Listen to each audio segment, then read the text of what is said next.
सुबह 6 बजे बाहर घना कोहरा है। अंजलि रसोई में ठिठुरते हुए पानी गर्म कर रही है। तभी दरवाजे की घंटी लगातार बजती है।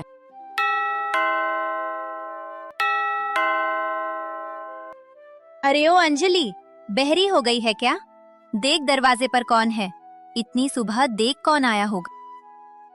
जी मम्मी जी, जा रही हूँ। इतनी ठंड में कौन आ गया? अंजलि दरवाजा खोलती है। सामने ननद रीता और नीलम अपने बच्चों के साथ खड़ी हैं। नमस्ते भाभी। अरे रास्ता छोड़िए, बाहर कुल्फी जम रही है हमारी, बच्चे ठिठुर रहे हैं।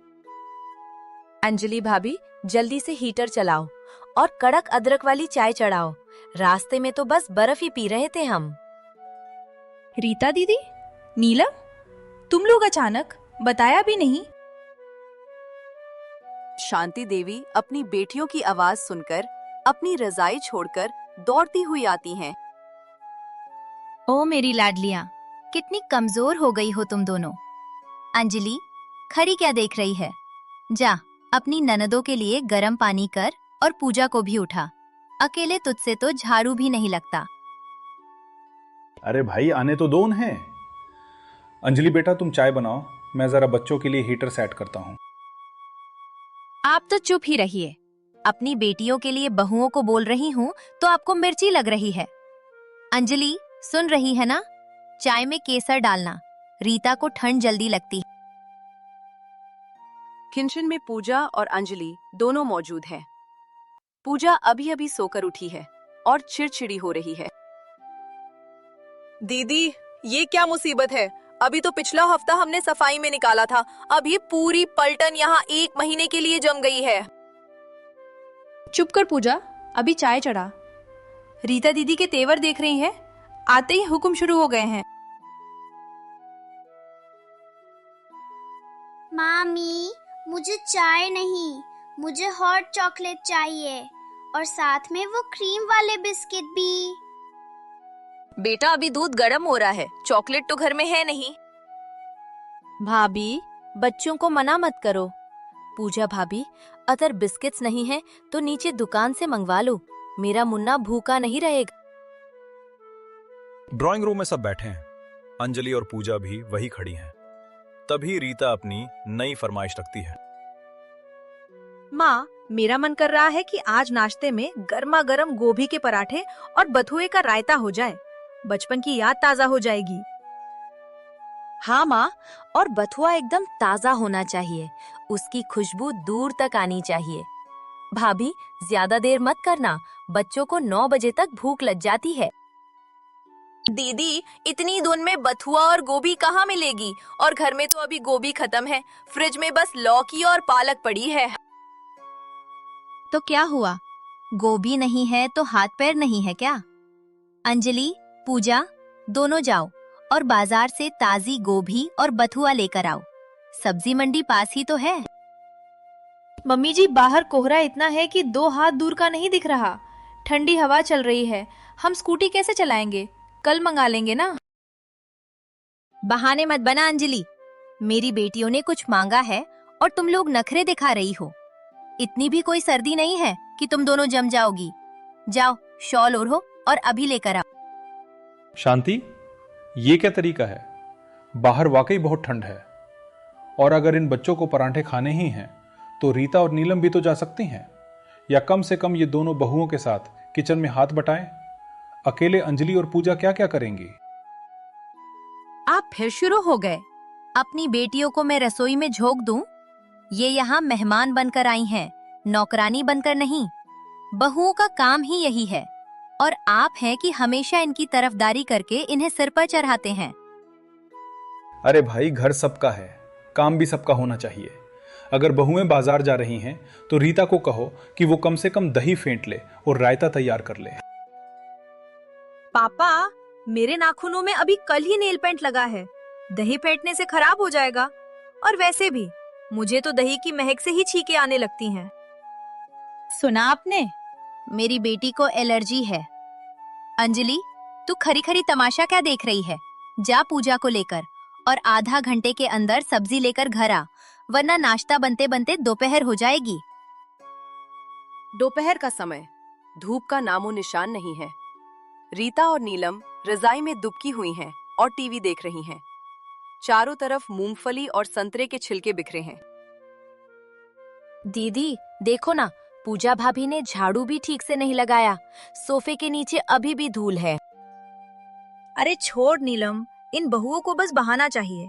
माँ ने इतना लाड दे रखा है इन्हें, वरना हमारे ससुराल में तो हमें बैठने की फुर्सत नहीं मिलती। दीदी जरा पैर ऊपर कर लीजिए, यहाँ सफाई करनी है। उफ भाभी, आप हमेशा तभी आती हैं जब हमारा पसंदीदा सीरियल शुरू होता है।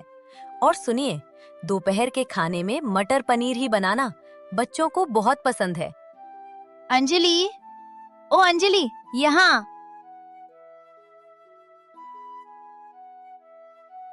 सुन, दोपहर के खाने में मटर पनीर और गाजर का हलवा बनना चाहिए। मम्मी जी, अभी तो नाश्ते के बर्तन धोए हैं, कमर में दर्द हो रहा है। जवान हड्डी है तेरी, क्या दर्द दर्द लगा रखा है। मेरी बेटियां भूखी बैठी है, जा जल्दी कर। ससुर जी किचन में आते हैं, जहां अंजलि गाजर घिस रही है। बेटा, लाओ मैं गाजर घिस देता हूँ, तुम थोड़ा आराम कर लो। नहीं पापा जी, मम्मी जी देख लेंगी तो फिर ताना मारेंगी कि ससुर से काम करवा रही है। वो तो पागल है, उसे अपनी बेटियों के आगे कुछ नहीं दिखता। तुम लोग परेशान मत हो, मैं बात करता हूँ उससे। पापा जी, बात करने से कुछ नहीं होगा। मम्मी जी को लगता है कि हम रोबोट हैं। रीता के बच्चे पूजा के कमरे में घुसकर उसके महंगे परफ्यूम और मेकअप खराब कर देते हैं। मम्मी जी देखिए, इन्होंने मेरा सारा सामान तोड़ दिया। मेरा महंगा परफ्यूम फर्श पर बहा दिया। अरे तो क्या हुआ, बच्चे ही तो हैं। नन्हे बच्चों पर चिल्लाते हुए शर्म नहीं आती तुझे? सामान क्या है, फिर आ जाएगा। मेरे नाती पोतों का दिल मत दुखा। हाँ भाभी, इतना क्यों चीख रही हो? माँ देखो, भाभी बच्चों को डरा रही हैं। शांति, ये गलत है। बच्चों को समझाना चाहिए कि दूसरों का सामान न छुएं। आप चुप रहिए, आप तो हमेशा बहुओं की ही साइड लेते हैं। मेरी बेटियों से पता नहीं क्या दुश्मनी है। रात के खाने पर सब बैठे हैं। मम्मी, ये पनीर की सब्जी है या पानी? इसमें तो पनीर ढूंढने से भी नहीं मिल रहा। भाभी, क्या आप लोगों ने सारा पनीर खुद ही खा लिया या बनाने का मन नहीं था? और ये रोटियां देखो नीलम, कितनी ठंडी और सख्त हैं। भाभी, क्या आप हमें सुबह की बासी रोटियां खिला रही हैं? मायके में ये दिन देखने को मिलेंगे, कभी सोचा नहीं था। दीदी, बासी नहीं है। आप लोगों को गरम गरम परोसने के चक्कर में पूजा अभी भी किचन में खड़ी रोटियां बेल रही है। और पनीर तो उतना ही डाला है जितना पापा जी लाए थे। जबान मत लड़ा अंजलि, नीलम सही कह रही है। सब्जी में बिल्कुल स्वाद नहीं है। लगता है तुम्हारा ध्यान काम में कम और घड़ी देखने में ज्यादा है कि कब काम खत्म हो और तुम रजाई में घुसो। अरे शांति, सब्जी तो बहुत बढ़िया बनी है। बहुएं सुबह 5 बजे से एक पैर पर खड़ी हैं, अब क्या उनकी जान लोगी? रीता, अगर तुझे रोटियां ठंडी लग रही हैं तो तू खुद किचन में जाकर पूजा की मदद क्यों नहीं करती? साथ में गर्मा गर्म सेक कर खा लेना। मेरी बेटियां यहाँ काम करने आई है। अरे 2-4 रोटियां ज्यादा बनाने में इतनी क्या मेहनत लग रही है दोनों को? सब दिखता है मुझे। ये दोनों एक नंबर की कामचोर हैं। देर रात अंजलि और पूजा किचन में बैठकर बातें कर रही हैं। चलो दीदी, जल्दी जल्दी कल के लिए सब्जियां काटते हैं। सुबह उठते ही फिर मशीन की तरह शुरू हो जाना होगा। दीदी, ना तो हमें रात में सोने को मिलता है ना दिन में। इतने ठंड में हमारी तो हालत ही खराब हो गई है। तूने देखा, ससुर जी ने हमारी तरफदारी की तो मम्मी जी कैसे शेरनी की तरह उन पर झपटी। ननदे तो जैसे हमें इंसान समझती ही नहीं। रीता दीदी के बच्चों ने मेरी शादी की साड़ी पर स्याही फेंक दी और दीदी कहती है बच्चे हैं। यही तो दीदी, जब तक हम यहाँ रहेंगे ये हमें रोबोट की तरह इस्तेमाल करेंगे। क्यों ना हम इन्हें एक ऐसा सबक सिखाएं कि इनकी यादें ताजा हो जाएं। मेरे भाई का कल सुबह फोन आएगा। मैं कहूंगी कि उसे चोट लगी है और मुझे जाना होगा। और मैं भी मम्मी के ऑपरेशन का बहाना बना दूंगी। पापा जी तो हमें जाने देंगे, पर असली मजा तब आएगा जब सुबह 8 बजे इन रजाई वाली रानियों को चाय नहीं मिलेगी। अगली सुबह 5 बजे दोनों बहुएं पापा जी की अनुमति लेकर अपने अपने मायके जाने को तैयार हैं। पापा जी, वो मम्मी की तबीयत ठीक नहीं है तो मुझे जाना होगा। बेटा सफाई मत दो। मैंने कल रात तुम दोनों की बातें सुन ली थी और सच कहूं तो तुम सही कर रही हो। जब तक इंसान के पास साया होता है उसे धूप की कद्र नहीं होती। शांति और इन दोनों लड़कियों को एहसास होना चाहिए कि तुम दोनों इस घर के लिए क्या हो। पापा जी, आप हमें गलत तो नहीं समझ रहे ना? बिल्कुल नहीं बेटा, तुम लोग जाओ, कुछ दिन अपने मायके में चैन की सांस लो। यहाँ का तूफान मैं संभाल लूंगा, बस अपना फोन चालू रखना। पापा जी, अपना ध्यान रखिएगा। दवाइयाँ हमने अलमारी के ऊपर रखी हैं। मुझे पता है। अब जाओ, कोहरा बढ़ रहा है। और हाँ, जब तक शांति का फोन ना आए वापस मत आना।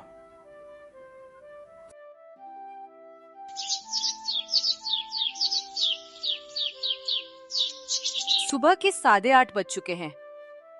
अभी तक ना चाय मिली और ना ही नाश्ता। अरे ओ अंजलि, ओ पूजा, सूरज सिर पर आ गया है, क्या आज चाय नहीं मिलेगी? बेटियां भूखी बैठी हैं। शांति, चिल्लाना बंद करो। बहुएं तो सुबह 5 बजे ही अपने मायके निकल गई थीं, भूल गईं क्या? अब अपनी लाडलियों को जगाओ और कहो कि रसोई संभालें। अरे, तो क्या वो सच में चली गईं? मुझे लगा बस डरा रही हैं। रीता, नीलम, उठो जल्दी, घर में चूल्हा नहीं जला अब तक। रीता और नीलम आंखें मलते हुए बाहर आती हैं और अभी तक घर का कोई काम नहीं हुआ है। हाय नीलम, देख तो जरा, ये दोनों तो सच में भाग गईं। मुझे लगा था नहीं जाएगी। रीता, तूने देखा था इन्हें बैग पैक करते हुए? माँ, मैं तो अपनी नींद पूरी कर रही थी। मुझे क्या पता था कि ये दोनों इतनी बड़ी साजिश रच रही हैं। अब हमारे सारे काम कौन करेगा? माँ छोड़ो ना, चली गई तो अच्छा हुआ, 2 दिन शांति रहेगी। पर समस्या ये है कि मुझे बहुत तेज भूख लगी है। अंजलि भाभी होती तो अब तक परोठे की खुशबू कमरे तक आ जाती। अरे भूख की मारी, पहले ये देख कि घर में एक बूंद गर्म पानी नहीं है। अंजलि और पूजा सुबह उठकर चूल्हा जलाती थीं, तब जाकर ये घर गर्म होता था। अब तुम दोनों खड़ी क्या हो? जाओ रसोई में, अपने पापा के लिए चाय बनाओ, वरना वो पूरे घर को सिर पर उठा लेंगे। शांति, ओ शांति, मेरा चश्मा कहाँ है? और मेरी शुगर की नीली वाली शीशी नहीं मिल रही। कल अंजलि ने यही मेज पर रखी थी, क्या तूने उठाई है? अरे मुझे क्या पता, मैं क्या आपकी नौकरानी हूँ? रीता, देख जरा पापा का चश्मा कहाँ है। पापा, मुझे तो लगता है कि उन दोनों ने जानबूझकर छुपाया होगा ताकि हम परेशान हो। परेशान तो तुम लोग उन्हें कर रही थी। अब चश्मा नहीं मिलेगा तो मैं अखबार कैसे पढ़ूंगा? और दवा नहीं मिली तो मेरी तबीयत बिगड़ जाएगी। जाओ, पहले चाय लाओ, शायद सिर दर्द कम हो तो दवा याद आ जाए। पापा, चश्मा तो आपने लगा रखा है। पापा, चाय पत्ती का डिब्बा ही नहीं मिल रहा। रसोई में इतने डिब्बे हैं, सब पर लेबल भी नहीं लगा। अंजलि भाभी को ही पता था कि नमक कहाँ है और चीनी कहाँ।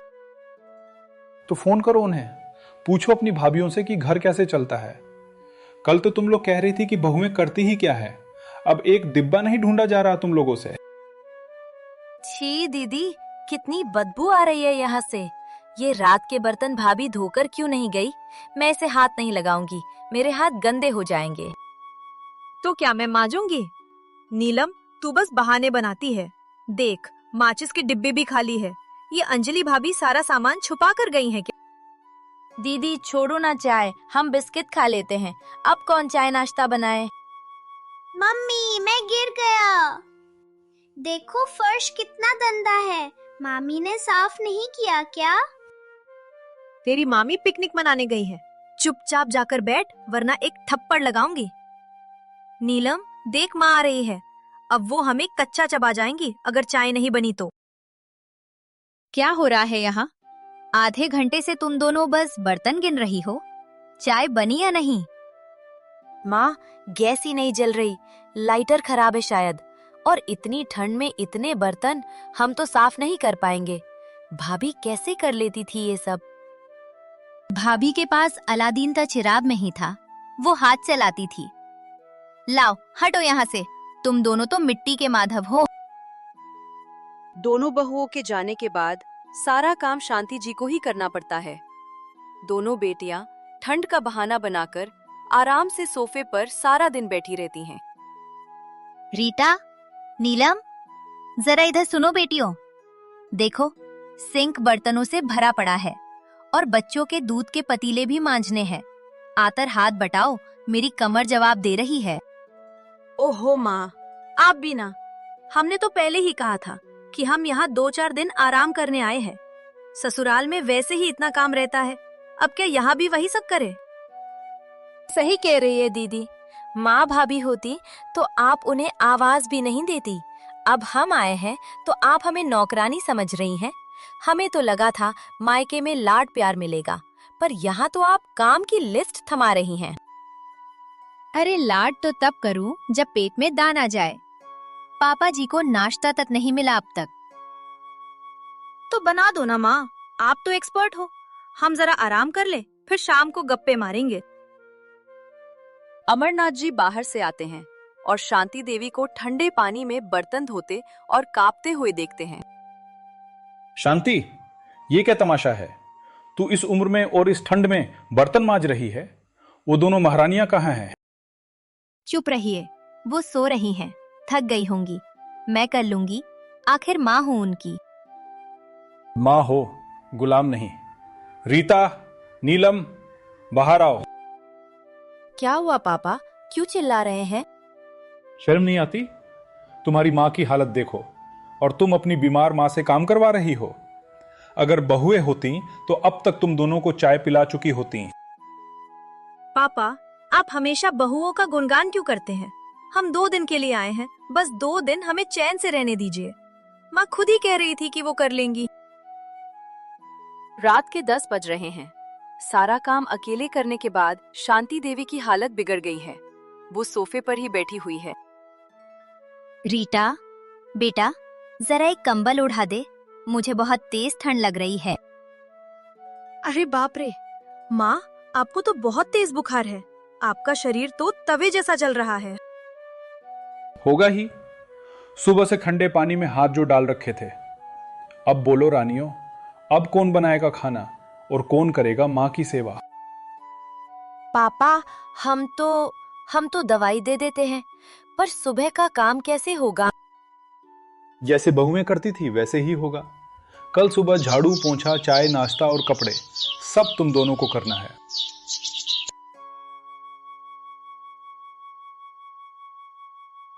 अगली सुबह 6 बजे घर में बर्फ जैसी ठंड है। रीता और नीलम किचन में खड़ी ठिठुर रही। दीदी, ये झाड़ू तो पकड़ा ही नहीं जा रहा, हाथ जम रहे हैं। और माँ को देखो, वो तो उठ भी नहीं पा रही हैं। अब हमें सारा घर संभालना पड़ेगा। पागल है क्या? अगर आज हमने काम शुरू किया तो पापा हमें जाने नहीं देंगे। मुझे तो डर लग रहा है कि कहीं इस ठंड में हमें पोछा भी ना लगाना पड़ जाए। तो क्या करें? एक ही रास्ता है, बहाना बनाओ और निकलो। मैं अपने पति को मिस कॉल मारती हूँ, वो फोन करेंगे तो मैं रोने का नाटक करूंगी।